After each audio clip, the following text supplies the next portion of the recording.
Welcome back, everyone. Tonight is night 14 of the Daniel Code, and we're continuing Daniel 7. But this time, we're moving from the vision to the meaning. Daniel has seen the beast. He's seen the chaos. He's seen the throne of God and the Son of Man receiving an everlasting kingdom.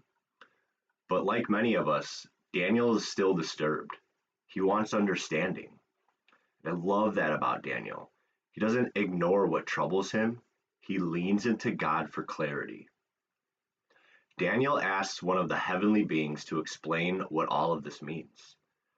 He's told that the beasts represent kingdoms that will rise from the earth, strong, violent, loud, and temporary. But then he hears something that shifts everything. The saints of the Most High shall receive the kingdom and possess it forever. That line is everything. The beasts don't win. The chaos doesn't win. Evil doesn't get the final word. God does. Daniel is also told something else, and this part is honest and heavy. The saints will face pressure. They will face opposition. They will face seasons where evil seems loud and powerful. Faithfulness won't always be easy. Walking with God won't always be popular. Doing what's right won't always be rewarded immediately. And if we're honest, that's life. There are moments where doing the right thing costs you, where staying faithful brings resistance, where standing firm brings pressure. I've lived that, trying to rebuild my life the right way, choosing faith instead of fear, choosing obedience instead of shortcuts, choosing integrity when it would be easier just to compromise. And sometimes it feels like the world rewards the beasts and challenges the faithful. But Daniel 7 reminds us of something important. God sees the whole story, not just the hard chapter you're in. The vision shows that the beasts are allowed to rise for a time, but their authority is limited. They don't reign forever. They don't rule without boundaries, and they definitely don't escape judgment. And eventually their power is taken away.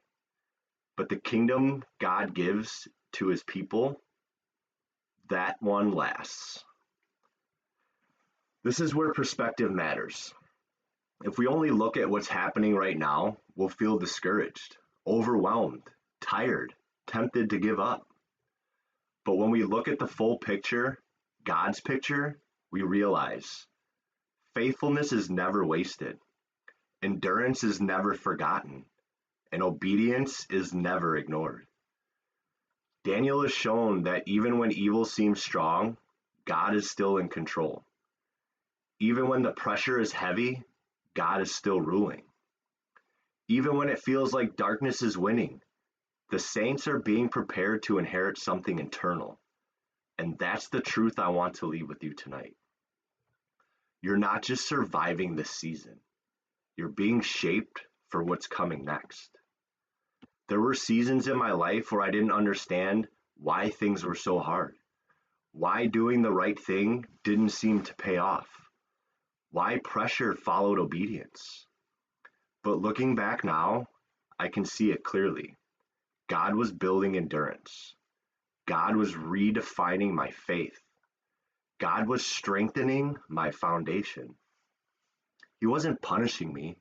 He was preparing me. And Daniel 7 says that one day, the saints of the Most High will possess the kingdom. That means your faith matters. Your obedience matters. Your consistency matters. Your endurance matters, even when it feels unseen.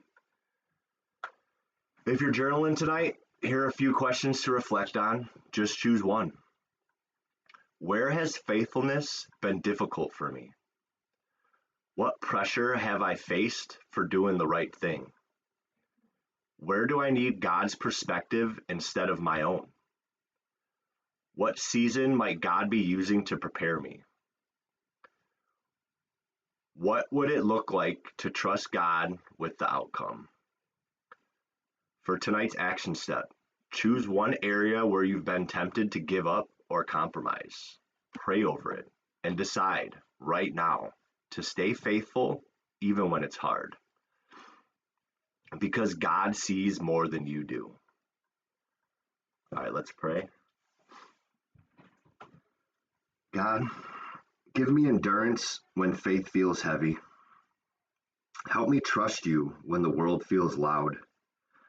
Strengthen me to stay faithful under pressure.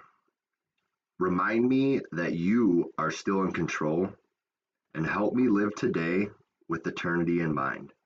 In Jesus' name, amen. All right, tomorrow night is night 15, and we step into one of the most mysterious and debated parts of Daniel. 70 weeks, Daniel 9. It's deep, but it's powerful. All right, I'll see you guys tomorrow at 8 p.m.